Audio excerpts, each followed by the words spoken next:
So mga idol, meron tayo ngayong bad news at good news sa PBL updates. So unahin na muna natin ang bad news. Dito lamang kakapost lamang po ng Signal Super Spikers. Officially, inanunsyo nila na signing off na sila and totally quit na sa Premier Volleyball League. Ibig sabihin nito, hindi na po sila maglalaro sa next conference. So ang dahilan yan dahil sa naging pagkatalo nila sa Creamline sa finals ng PBL. So talagang mabigat yan sa Signal, dahil inaasam nila na magkakampiyon sila, pero nasa usapan na yan na talagang kapag hindi sila nagkampiyon, magigiba or talagang matitibag po ang Signal, which is nangyari na nga po yan ngayon. Ang good news naman natin, maglilipatan ho ngayon ang mga star player ng Signal. At meron tayong napag-uusapan ngayon.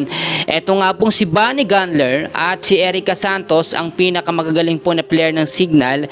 Isa dyan sa mga player na yan, possible na makalipat po sa Creamline Cool Smashers. Matunog po ngayon ang pangalan ni Bunny Gandler na mapunta sa Creamline Cool Smashers. Kung napansin ho ninyo, yung kakatapos lamang na finals ng CCS at ng Signal, talagang napaiyak po ang Signal at in-approach ni Valdez ito pong si Bunny Gandler.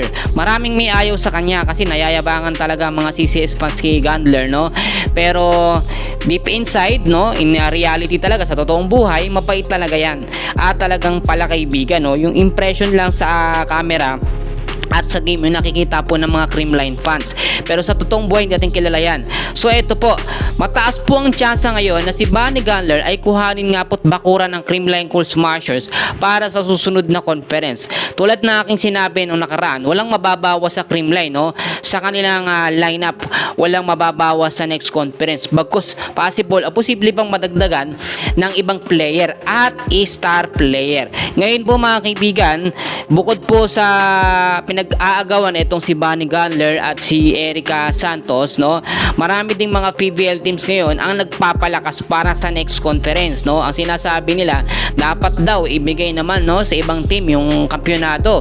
Dapat daw kung nagpatalo ang Creamline dito nga po sa Signal, hindi mabubuwag ang Signal Super Spikers. Ngayon sinisisi pa ng mga Signal fans yung panalo po ng Creamline Cool Smashers, kaya nabuwag or nag-signing off ang management ng Signal. Pero syempre may mga reason talaga yan inside sa kanilang team.